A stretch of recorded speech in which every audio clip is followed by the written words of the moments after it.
so many Americans continue to justify, even celebrate, Hamas slaughter of Israelis, attending rallies in support of Palestinians, and calling Hamas terrorists freedom fighters.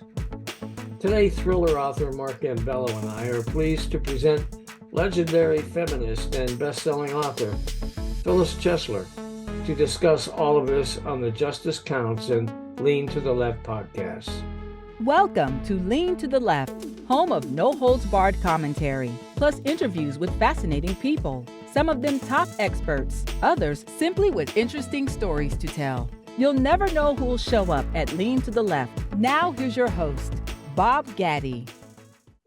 Chesler is a psychotherapist and Professor Emerita of Psychology at City University of New York.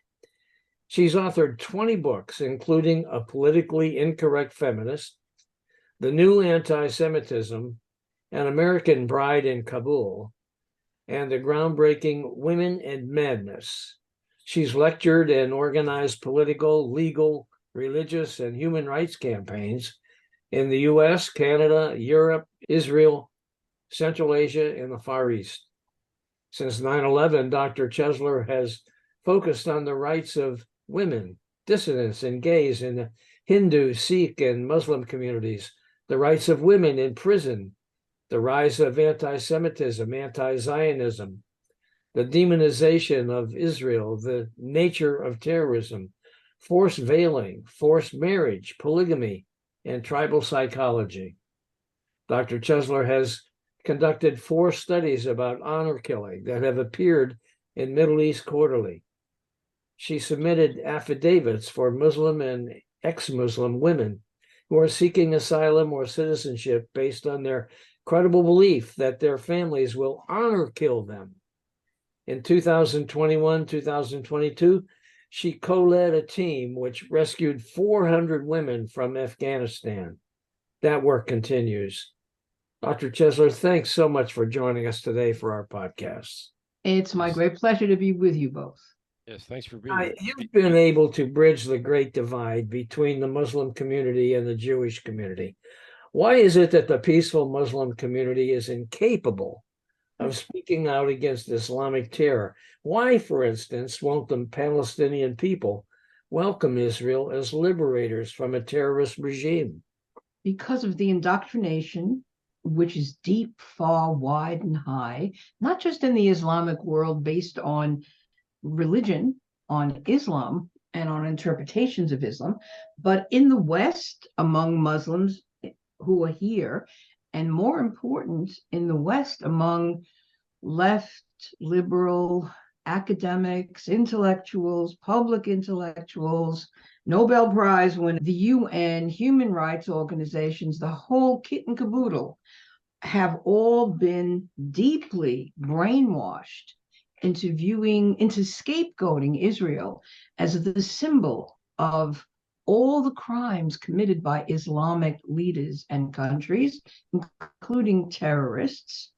For example, Islam is the largest practitioner of gender and religious apartheid anywhere, and yet Israel falsely gets accused of being an apartheid, Nazi, colonial, settler, nation state.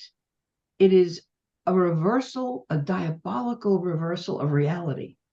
All polls show us that, with very honorable exceptions among Muslims, Muslim dissidents, ex-Muslims, this is the prevailing view, that Israel is the little Satan, America is the big Satan. This was bin Laden's view, and this is now Hamas, Iran's view. Iran is funding all the terrorism in the world, and they're hoping to destroy Israel. And then guess who's next? It's us. It's the West and our ideals and our way of life. And it is absolutely ironic, pathetic, tragic, mind-boggling that you have gays in the streets for Palestine. Were they in Palestine, a country which has never existed, by the way? Were they in Gaza or on the West Bank, they would be jailed if lucky, tortured if less lucky, and no doubt murdered. And everyone who lives there says as much. You have women who are demonstrating in the streets of the West, coast to coast in America, for Hamas. And were they to be in Gaza, the West Bank, Saudi Arabia, etc., they would be forcibly veiled. They would be forced, possibly by their families, to marry into polygamous families, even as children. They may not be allowed to have an education, and they could be honor killed for minor infractions from a Western point of view. And yet, they are half in love with easeful death. They have joined a fascist death cult with joy. This is what we're looking at. That's mostly an Arabic community point of view, not a Western civilization in general point of view, correct? Ideally, it's not a Western point of view at all. But look at the demonstrations, even in my city, New York, the closing down Grand Central Station, closing down any number of public venues, stopping traffic, calling for freedom for Palestine, when indeed they should be calling for freedom for Palestinians from Hamas and from Islamic Jihad, because that is who precisely is using innocent Palestinians who also hate Jews as human shields, a war crime, which the UN has not denounced. The UN has not denounced October 7th, the genocidal atrocities. You lead me right to my next question. A foreign invader comes into your country, kills 1,400 innocent men, women, children, infants, beheads them, kills them, and destroys their bodies in despicable ways. Obviously, you decide to fight back and you declare war, and you get condemned for it. It's mind-blowing to me. Would this happen to any other democracy other than Israel, number one? And number two, is the world's response just another example of modern anti-Semitism? Modern anti-Semitism consists of anti-Zionism, the Jewish state, which was created to make Jews safe from pogroms and from genocide, is now being used to justify the worldwide aggression, persecution, encircling, and murder of Jews in the West, who have a diverse point of view about both Judaism and about the state of Israel. Modern anti-Semitism is now anti-Zionism, and I said as much in my book, The New Anti-Semitism, in 2003, and I took bloody hell for it, because indeed Jews, especially liberal Jews, were used to criticizing Israel more than any other country they ever criticized, and except perhaps in the past, South Africa. And then, as I said, we have the Islamic version of Jew hatred, which is long, long lasting, pogroms in the Muslim and Arab world, the persecution of and then the forced exile of about 750,000 or 800,000 Arab Jews absorbed by Israel. And I have one question here. Why hasn't the Arab and Muslim world absorbed the Gazans and the West Bankers, even temporarily, as giving them refuge? Why have they refused to give them citizenship and asylum long ago? Wars produce They won't even let them visit. Displaced people, and other countries take in displaced people, but the Arab and Muslim countries have not done so. In fact, in my work for Afghan women, they're not helping the Afghans who are now nearly 2 million being evacuated by Pakistan back to hell. It's a question. Why do you think there's so little compassion, so little responsibility taken for brethren? You've commented that Western academics, including feminists, have completely lost their reason and their morality, that they're revealing more openly who they really are and gloating about Israelis who have been raped, burned alive, shot dead, or kidnapped. Or you say they are maintaining a pained and awful silence. Why is that? Is this causing divisions among key women's organizations? Mainly, they've remained silent, which speaks volumes and is deep and profound. I sent every one of my articles about the rape, murder, mutilation, kidnapping of Israelis, both men and women, to leading feminists who are still alive and to feminist venues. I've gotten very strange answers. I've gotten no answer. I've gotten an answer that sounds like, we don't want to fight with you, but we can't talk about this. Because why? Western progressives and leftists used to be liberal, classical. I was all over on the left side. They don't want to break company. They don't want to lose their positions, their friendship networks, their funding, if they dare to stand up for the truth, if they dare to stand up for the Jewish state. But they, like everyone else, have been carefully tutored, indoctrinated, brainwashed into believing that we either have a victim and then we have a victimizer. We have the colonized and the colonizer. We have the oppressed and the oppressor.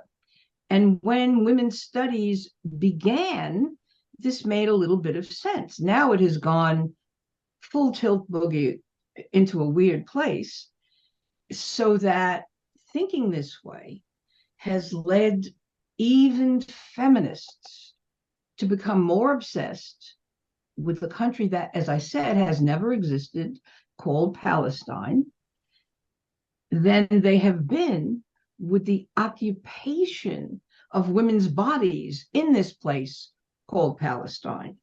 So they have been very cautious about calling out the honor killings and the face veilings and the woman battering, etc., and the polygamy, because that's perpetrated by men of color. The fact that it's women of color who are their victims doesn't seem to matter. And men of color, increasingly in our times, and yes, of course, we have racism and a history of slavery, but guess what? Islam has an even bigger history of both colonialism, imperialism, apartheid, and slavery, anti-Black slavery, sex slavery. But the learned Westerners among us don't want to know this. Think that if you say this, you're Islamophobic. And Islamophobia, forgive me for saying, doesn't exist. Yes, people are psychologically suspicious of differences. Any group that's new or different, we freak out. And over time, clearly immigrants, which have made America, become American. The problem is too many immigrants from Arab or Muslim countries, certainly in Europe, even more so than here, want to bring their way of life here and want to dominate our way of life, which is a post-Enlightenment belief in science, fact, freedom of thought, freedom of religion. We in America don't want to be forced to convert, which is a dominant practice among Muslims. I know because I was in Kabul and I was a married bride there and have written about that. And I had a mother-in-law who every day tried to convert me to Islam.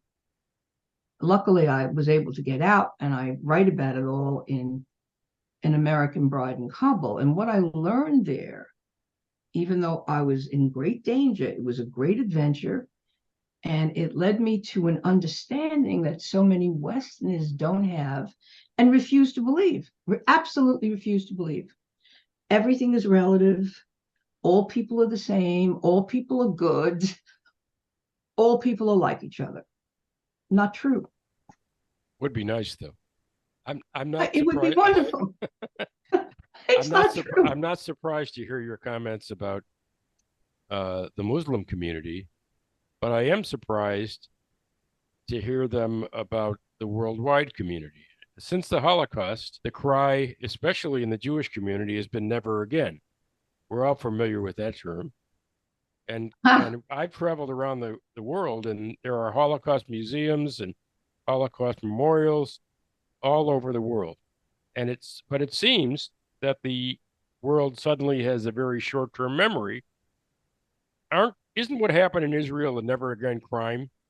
And what's the difference in 2023 to 1939 or 1940? Oh, the clock is way past midnight in terms of the parallels to Nazi Germany, the people marching for Hamas and for terrorism and for genocide against Jews are way past the black shirts. And yes, you're right. Never again has happened again. And the world, as it once did, is in full-scale denial of it. My hometown paper, the New York Times, which I've documented in many articles, keeps publishing lies with photos of, perhaps doctored photos of dead Gazans, and with the most horrific crimes attributed to Israel, which they did not do. They also engage, as everyone else does, in moral equivalency. So now we are looking at a potential hostage exchange. The people who Hamas are demanding are terrorists who are in Israeli jails and who have been tried by law, versus the civilians who are completely innocent, who have not been tried by law, who have been kidnapped by Hamas. It's not the same, but the entire world is counting the numbers. The same number should be exchanged. So that means exchange evildoers with the innocent because of the numbers. And the pressure on the Israeli government is probably beyond belief to ceasefire. And the Israeli military can't. It has got to, once and for all, wipe out all the tunnels that Hamas has built on the backs of the Gazan people, taking all the funding from Iran, from Qatar, from the United States. Our president, just gave $10 billion to Iran through Qatar. Iran is funding Hezbollah and the Houthis and Hamas and Islamic Palestinian Jihad. What is wrong with us that we in America, our leaders, are reluctant or refuse to see what's happening? Why are we also scapegoating the only, as you said, the only democracy in the Middle East, which has the most ethical army in the world, accusing it of every crime that it does not commit, day after day, around the clock? You mentioned a minute ago, you mentioned hostages. We know that a number of hostages have been taken, innocent civilians. You say we are all hostages. Can you explain that? Outside of Israel, we in the West are inundated, held hostage to the propaganda that is Jew-hating and America-hating and Western-hating, and it's around the clock for us, and it's on our streets everywhere. Somebody just sent me, there's a train called the Q train, which runs the length of Manhattan into Brooklyn. And somebody began scrolling on the seats, gas the Jews, kill the Jews. This is everywhere. It is happening. A person in an elevator, a friend, a colleague, was just standing, minding her business in an elevator, and a man began yelling, "Kill the Jews," cursing. It is just like the genie is out of the box. And a military guy named Hillel Folds, whom I don't know, there's a video which I recommend, he makes a very interesting comparison. He says, just as in the Vietnam War, which at the time I opposed, the Viet Cong in no way had the military might of America. So in the Tet Offensive, we won, but we lost because our electorate was moving against this war. And similarly now, we see worldwide demands for kill the Jews, ceasefire, save Hamas. And from the river to the sea, with no understanding that this slogan means kill the Jews, exterminate the Jews, get rid of Israel. So we are all held hostage to this virulent, vicious propaganda.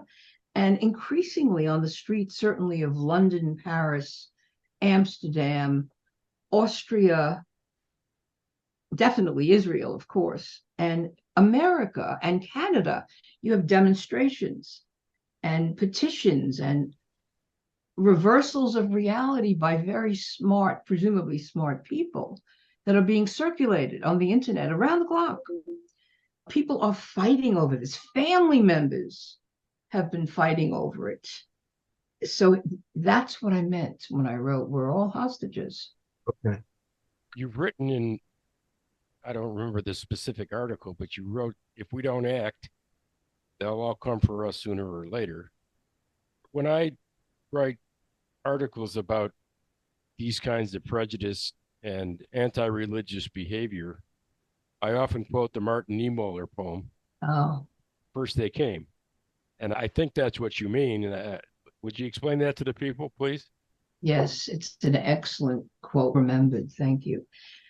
Since Israel represents the West in the sea of an Arab and Muslim culture, which is anti-Christian, anti-Western, anti-infidel, the Baha'i of Iran were given asylum in Israel. They could not stay there.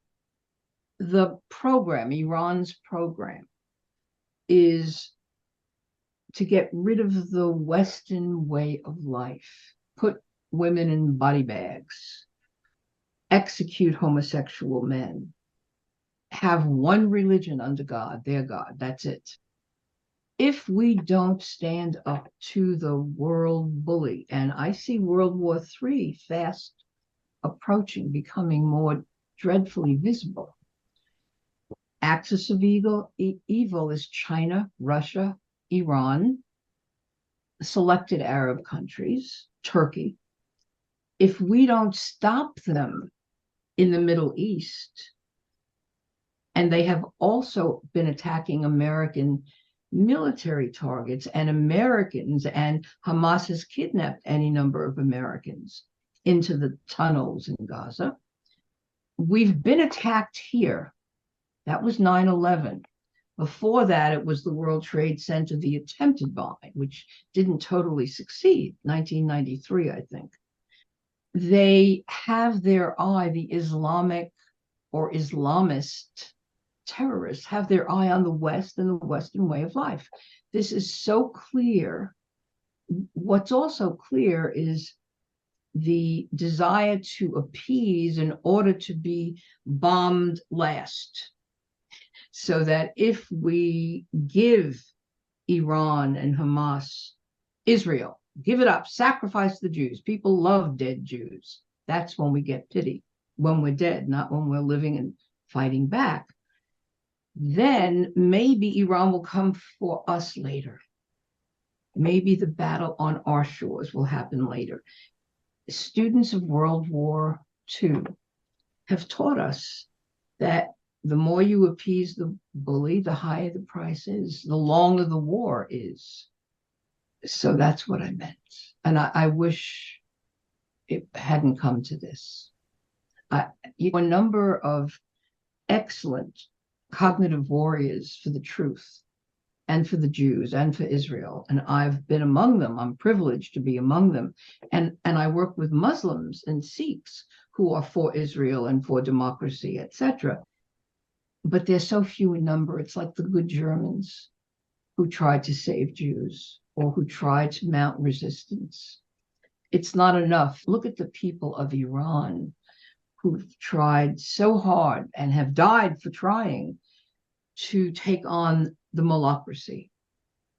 And they couldn't do it. Look at the people in China who also tried. There is a totalitarianism there and in Russia, post-Soviet Russia, that seems totally resistant to popular, democratic, if you will, not violent revolt. The longer we put off facing this, the longer will the battle be when we do face it. Okay. I don't mean to sound so frightening, and so if I had a joke, I would tell you a joke right now. I don't know. It's not really very funny.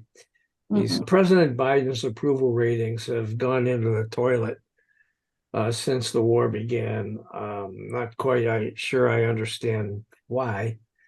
The way things are going, though, the only alternative will be Donald Trump.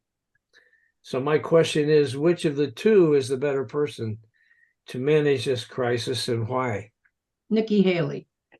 Nikki Haley? Nikki Haley is the better person, even in the so-called 5-inch heels, because she was moderate on the key issue in the election for feminists or for progressives. She was moderate about abortion.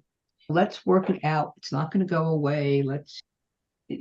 Let's not have, she didn't say it, I'm saying it. Let's not have slave states and free states. Let's be realistic about this. She was excellent at the UN in terms of the Israel issue. Excellent. And she's smart. Now, I once voted for Susan B. Anthony. I was so desperate, given the paucity of the presidential candidates being offered to me.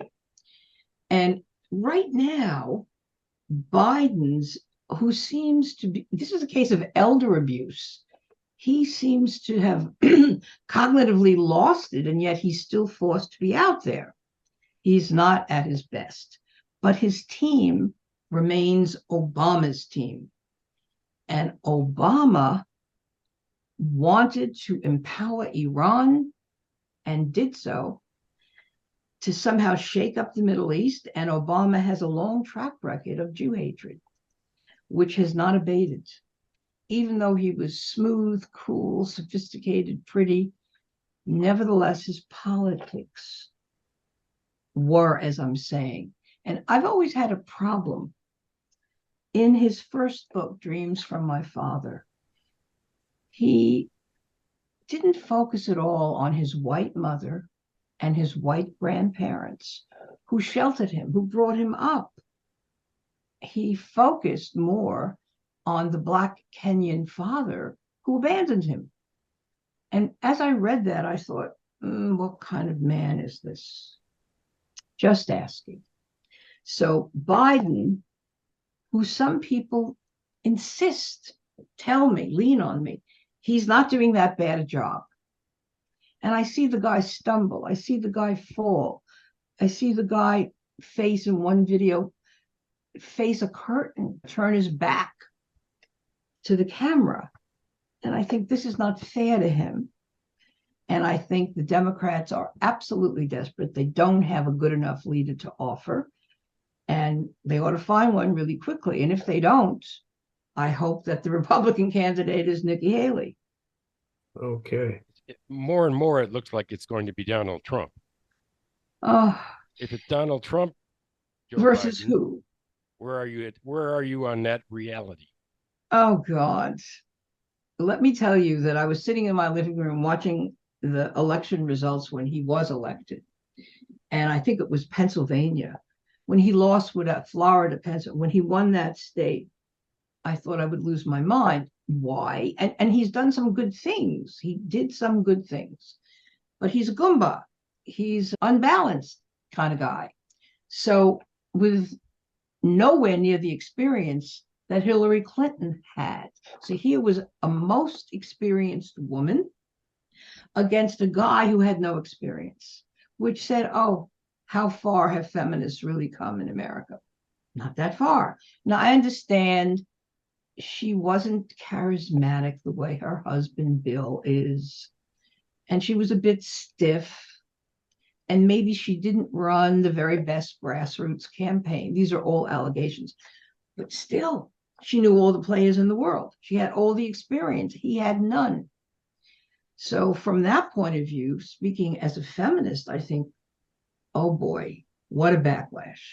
What a backlash in terms of women's freedom. On the other hand, speaking as a Jew at the time, the fact that he relocated the embassy, the American embassy to Jerusalem, I said, yay. And his intentions to stop this unlicensed, unmitigated immigration over our southern border, I agreed with. I don't think we can morally, yes, we have a history of accepting the tired and the poor, right? But this is different now because the cities, the sanctuary cities, of which mine is one, can't afford it. We're not even taking care of the citizens who have been here for a long time. We're not treating the homeless, and we're not doing anything for the mentally ill, hallucinating homeless, some of whom are violent, not all of whom. How dare we then accept an unlimited number of immigrants, which under Biden's administration, we have been forced to do? What do you think of that? My problem with what you're saying, you didn't answer my question, but put that aside. No. Who would I vote for?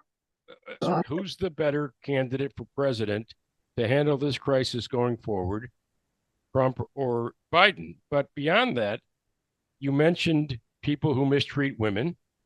You mentioned bullies. Biden doesn't mistreat women.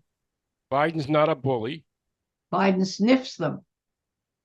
That's an unintentional habit, if you will. He doesn't rape people. He doesn't say I can grab them by the P word. All right, that's true. He doesn't use his entitlement to behave the way Trump does. Oh, excuse me. He makes deals with China. Well, I'm interested in why your feminism doesn't eliminate him as a viable candidate for president. I don't want him. Just because your Judaism suggests that maybe. I've heard a lot of Jewish people say, and I'm a Jewish person, I've heard a lot of Jewish people say Trump's better for Israel. That's bullshit. He's not better for Israel. He's just not. What's going on here, and I don't want to jump on a soapbox, but what's going on here is that Biden seems to have this even-handed, there are victims on both sides. I don't agree with that. I'm on your team on Israel's right to defend itself, but I understand it. Obama, for instance, gave money to Iran not to foster terrorism, but he thought maybe sugar will work better than shit. He was wrong, but it was well-intentioned. Trump has no good intentions at all other than what's in Trump's best interest. That's all he cares about. And how anybody, no matter what their issue is, can say Trump is better for this or Trump is better for that. Trump is a terrible human being, and he should never come anywhere near the presidency. I don't disagree. However, did you see Biden when he was the head of the Judiciary Committee handle the Anita Hill hearings? Yes. Vis-a-vis, that was not his finest moment. And let's not forget the corruption and his cover-up of all the money that he siphoned off from China and elsewhere for his son, the drug addict. It's a disaster, right? So none of these politicians are anywhere near perfect. In fact, to be proven. But I hear you. I'm not saying he's perfect. If we are reduced to merely these two candidates, our country is in deep trouble because neither of them have the gravitas, the dignity, the knowledge base that we need, especially at this time. So I would hope and pray that both parties, and I don't much love the fact we have only two parties and don't get a chance to vote on issues, but only on a party versus a party. I would hope that both parties come up with a credible candidate. Both. I think I just totally disagree with what you said about Biden not being capable enough to be president of the United States. Totally disagree with that. The man's got a long history of, I think, doing a really good job in the Senate And I think he's done an excellent job as president under the circumstances. Which circumstances? You mean his cognitive decline circumstance? No, I don't mean that. And you know what? These are Republican talking points that Oh, that, but I'm not. I can't. but you are. That's what you're doing. You're repeating the Republican talking points about Biden. No, I'm a psychologist, and I'm being his public persona. Maybe privately he's very different and much better. I'm only paying attention to the falls and the trips and the loss of words and the use of wrong words. So only as a psychologist, I'm not a neurologist, I'm not a psychiatrist, and he's not my patient. I think the guy's in a bit of trouble. But more important than that, I'm looking at the recent statement he issued that the Washington Post jumped on right away early was too even-handed to suit me. Victims everywhere, victims on both sides. And indeed, yes, the Gazans are victims, and as I said, mainly of Hamas. If only the world could understand that and not refuse to get it. Israel evacuated Gaza in 2005. There's no occupation going on. I'm not even-handed at the moment. My people, the feminists, have maintained an ugly and profound silence about, and I don't agree that only women victims should be cared about. I think that Arabs and Muslims rape men and they rape boys. It's what they do. I don't think women were the only ones who were raped. I don't think that rape, as lifelong and horrendous as it may be, although many victims are resilient, is as bad as murder. And we're looking at a pogrom on steroids. And for the good people of the world to again, as you pointed out, Mark, again, miss it and not condemn it is very telling, very significant, and is why I say the IDF cannot stop. They have to keep going until they've eliminated Hamas in that region. Imagine if we had people lobbing rockets at us from Mexico or from Canada. How long would we wait to get rid of the rocket infrastructure? How long? You know what, on November 14th, you published a piece in The Hill stating that Israel will likely be victorious in its war of self-defense against the Hamas terrorists, but the expected victory will not truly resolve the situation. What would resolve the situation? I'm so glad you brought that up. I thought and came up with the only solution that would make sense for Jews to have another 50 years of safety in the world, or 60 years. And that would be to have an Eichmann-like trial in Jerusalem, which could only take place after Israel is militarily victorious. We can't go to the International Criminal Court. We can't go to the United Nations. That would be like going to Iran for justice. So if all of the footage, all of the live streaming of the atrocities, all of the footage of the discoveries of the terrorist tunnels under all the hospitals in Gaza, which are coming more and more clear to the front, such a trial, Eichmann-like trial, Nuremberg-like trial, would put terrorism on trial. And perhaps the Hamas leaders, the victims who survived, the witnesses to what happened on October 7th, and what's happening in Gaza, maybe that would be the right thing to do, the moral thing to do, and the most educational thing to do. What do you think? They didn't do it to Al Qaeda. They didn't do it to ISIS. They're late, but I agree with you.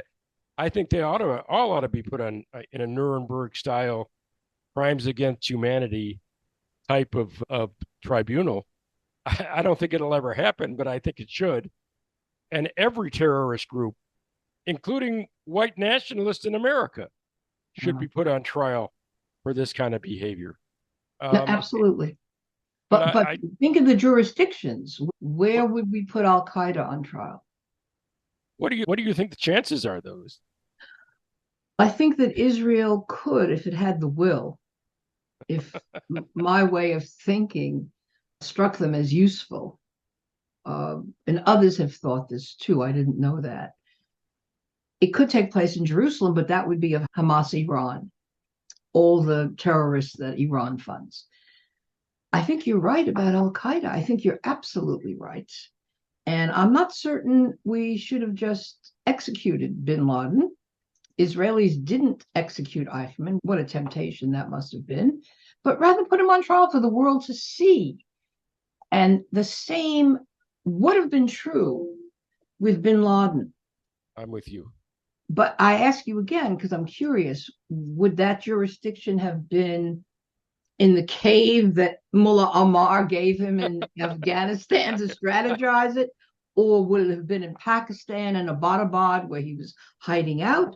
Or would it have been in New York City or in Washington, D.C.? And under what? Under the American government only? Because there were so many of the 3,000 plus killed that terrible day from other countries. So I ask genuinely because I think it would be important to do. Even though I'm the lawyer in the room, I have no idea.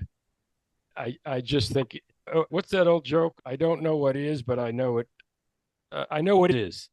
It should happen. It should definitely happen if there's morality that prevails. I want to talk about anti-Semitism for a second. You wrote a book 20 years ago.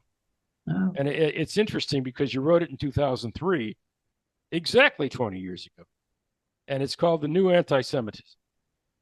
And I'm wondering if the 2023 anti-Semitism, the real new anti-Semitism, is different than the 2003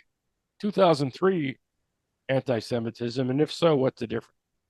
Alas, I covered it all. I was prescient and nobody listened to me and to a handful of others who were saying and seeing the same thing, so that I said anti-Zion. In fact, my editor on that book chastised me and said, badgered me.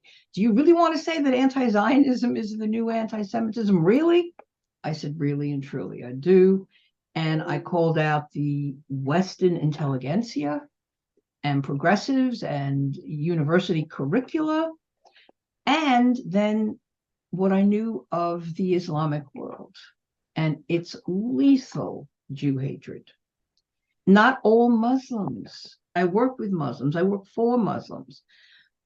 I don't see that coming our way in return, by the way, thinking about that.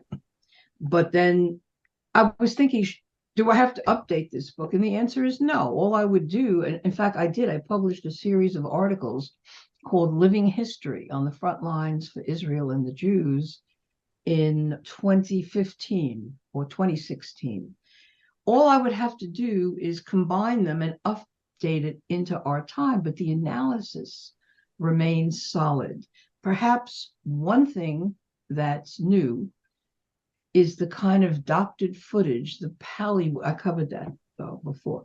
What my colleague Richard Landis calls Pallywood, in which footage is doctored, photos are fake, the Western media run with fake information.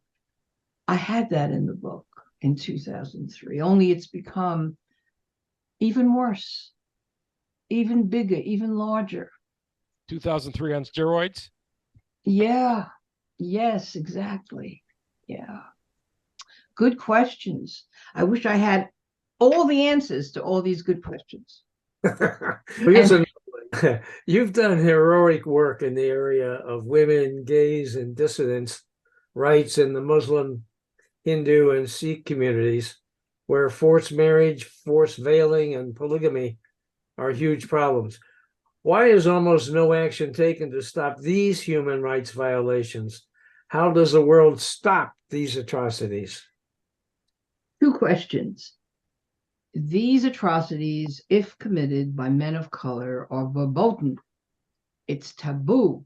It's viewed as Islamophobic, racist, and not to be done. Certainly not by white folk, not by Western folk.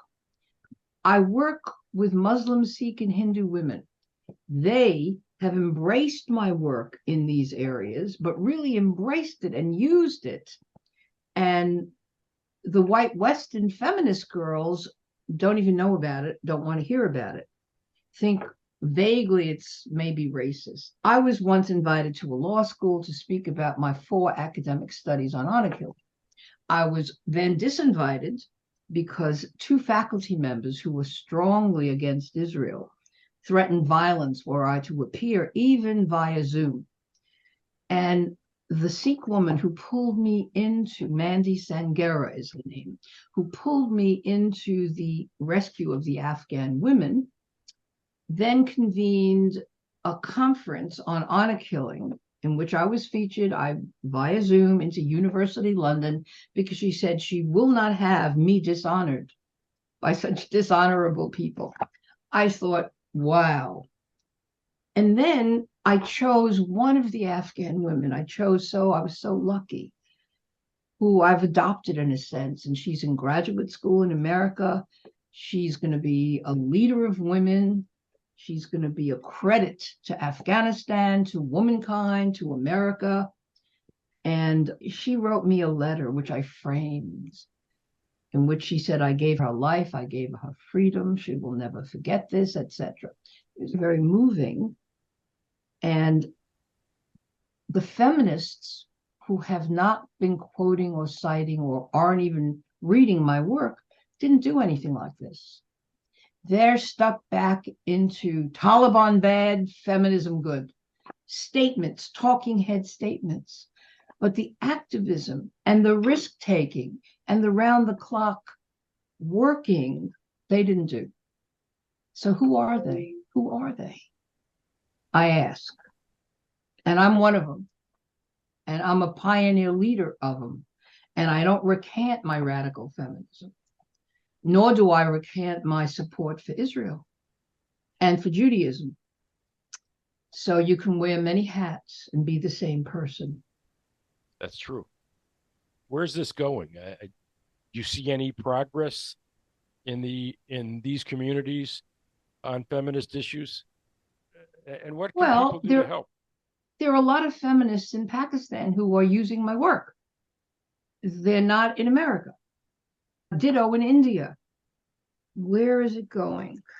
I think that feminism is lost. And I published a book which is out of print in 2005, which I called The Death of Feminism, because I saw how it was going. And in fact, let me say something possibly incendiary. Those people, that way of thinking, that has become obsessed with a country that really has never existed.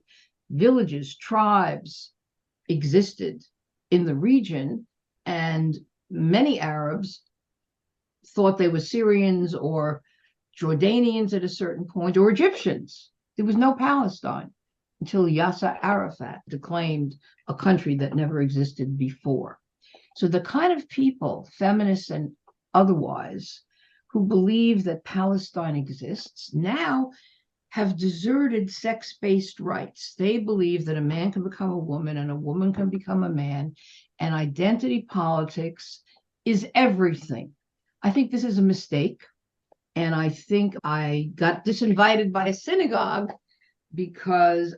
where I was invited to talk about anti-Semitism, because they thought I was transphobic for saying what J.K. Rowling has said, for saying that children shouldn't be subjected to mutilating surgery. Yes, again, as a psychologist, I know some people suffer and they need therapy. And when they become 21, if they want to go forward with becoming another sex, I don't want to pay for their hospital care, as the American military is currently doing. It's on them. But we shouldn't allow children to do this when they're really psychologically in trouble and looking for a quick fix and are going to be heroized if they take this road. So feminism has mainly become a postmodern, post-colonial, they write incomprehensible, and they honor only women of color and condemn the very white women pioneers who created the second wave, who created the first wave of feminism. It's not just white guys that are in trouble. And by the way, I want to go back to something that you said about trying Jew haters on the right or holding them accountable for it. I agree 100%, 100%. And my question back to you is, what jurisdiction, how do we do it?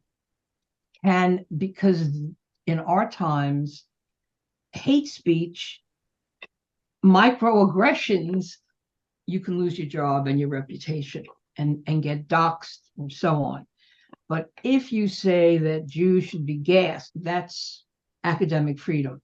That's free speech. We can't mess with that. So only for the Jews can you let loose lies, lethal lies. But for everyone else, even in the tiniest of ways, you're going to be held accountable on campus, certainly. I didn't mean it literally in terms of the white nationalist community.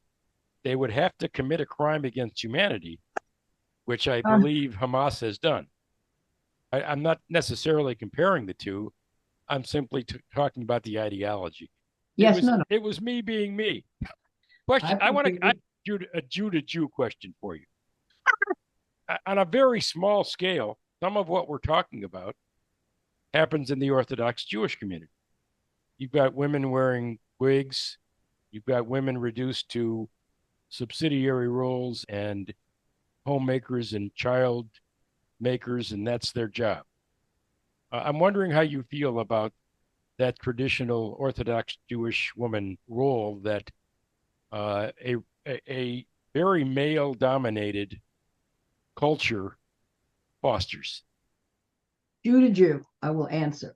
I was privileged to be with the women December 1st, 1988, who prayed for the first time ever at the Kotel, at the Western Wall in Jerusalem. And we have been in the Israeli Supreme Court ever since. It's a long and wonderful and terrible story.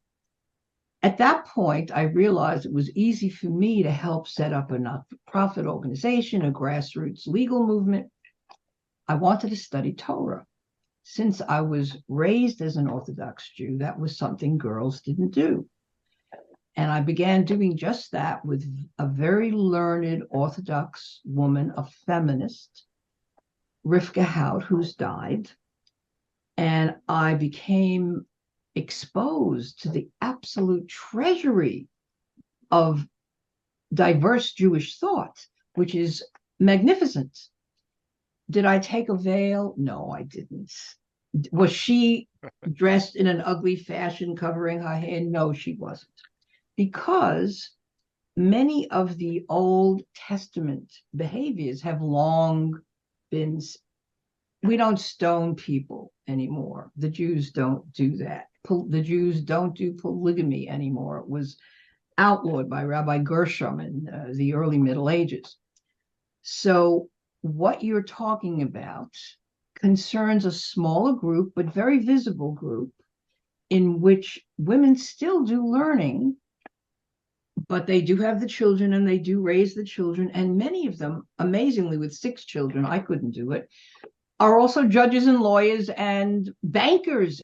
We're a genius people, so it has been said. Many are indeed, as you pointed out, subjected to a separate existence. And if you interview them, though, and say, are you miserable? Are you happy? They'll tell you, no, the community means everything to them. It provides them with solace and sustenance and uplift, and they always can get help. And they have a point about community. We who choose freedom also then choose high risk. They don't want that high risk. They want a community that they're part of, that backs them, that they agree with, that's there for them, good times, bad times. And as a feminist, I think that was like my interviewing women about being economically discriminated against in the early 1970s. Nobody thought she was. So that means they didn't know, they didn't have choices. No, Jews are not fundamentalists the way Muslims are still today. The Quran needs to be updated and reformed, which many Muslims with whom I work agree with and are trying in their many different ways to do. Do I want a theocracy in Israel? Hell no. Do I want rabbinical control of marriage, divorce, and burial? Absolutely not. No. But you know what? I also appreciate deeply the faith, the existence of faith, the scholarship that often is there. It's not just corruption and craziness and cruelty. And I also, as a feminist, I don't much mind the separation of men and women during prayer. And that was an interesting thing to discover. Maybe that's as far as I'll take it for now. Okay. But you know what? You mentioned a little while ago the United Nations. What do you think the UN should be doing and could be doing? First, they are the United Nations of tyrannies, and the United States should pull out. The democracy should leave the United Nations. The UN has not condemned October 7th, a genocidal pogrom. They've condemned Israel. The most resolutions they've ever passed are against Israel. And they have not stopped a single genocide. What did they do for Bosnia or Rwanda, just to name two, or Algeria when the paramilitary groups arose? No, they have done one thing only. They have legalized Jew hatred. I would like to see it gone. I'm shocked that the New York Times writes the stuff it writes. As someone who considers himself, to use Bob's term, someone who leans to the left. But I was also shocked that the only place I could get the Washington protests in the Detroit area was Fox News. Yeah. That's the only station that covered it from the minute it started to the minute it stopped. And by the way, I would like to tell the people that 200 and something thousand people showed up for that protest, and there wasn't a single incident of violence or an anarchy or anything. It was just a very peaceful event attended by very passionate people. But I'm just curious as to what happened to the moderate left and even the radical left. And where's the love for the only democracy in the Middle East? I'm mind blown by that. And I'm very conflicted because I'm a solid Democrat, if it isn't obvious. And I'm just blown away by the lack of love that I'm seeing for Israel. You don't have to answer. You don't have to answer that. No, I've documented the New York Times. It's extraordinary. I think they could be tried for incitement to genocide at this point. And I'm so torn because I read them every day. My first book, Women in Madness, got a front page review in their book review, which made a huge difference. And every book of mine was reviewed there more than once until I published The New Antisemitism, which was not reviewed. And I finally wrote a letter to all the editors. And I said, what's this? Is it because so many other books were out? Or you don't think it's timely? Or is it that I'm a woman? I can't believe that's the reason. And I got back a letter from the then executive editor, Bill Keller, who said, if you're accusing Chip McGrath, the book review editor, of being an anti-Semite, then you're a neurotic, paranoid woman. I hadn't mentioned anti-Semitism at all. But I certainly had my answer when somebody on their staff contacted me and said, I wanted to review your book. They wouldn't let me do it. And then I said, I have something better than my book. I said, I have 30 letters from professors. Now, this is 2003, beginning of 2004. Professors have been writing to me about being harassed and condemned for their pro-Israel points of view. Why don't you write about them? And I got permission for that to happen. And this editor wrote back, or this journalist wrote back and said, I was stopped at the highest level. So then I thought, I don't understand it. I really don't. They didn't cover the Holocaust. Why are they not covering Jew hatred now? And so from time to time, I count the words that they use to condemn Israel. And it's humongous. I have several articles. I saw that. And I don't really understand why. At the end of the day, I read some of their articles in it's extraordinary overkill. Occasionally, they'll have a one-off article that argues Israel's case or Judaism's case. There isn't any other case. You're either a terrorist or you're with Israel. They won't say terrorist. They'll say militant, gunman. I shouldn't They'll say wriggle that. out of it.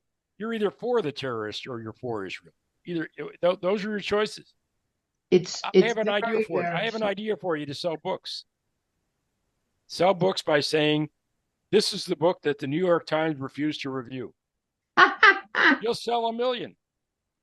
Bob? Really? Okay. Listen, you can definitely be my agent or my publicist, whatever the job is open. I think I'm going to try to sell one of my, it would be a lie though. I couldn't say it. Okay, guys. Well, I think we need to wrap this up. And all right, we're wrapped up. I really do. Phyllis, thanks for coming on. My pleasure.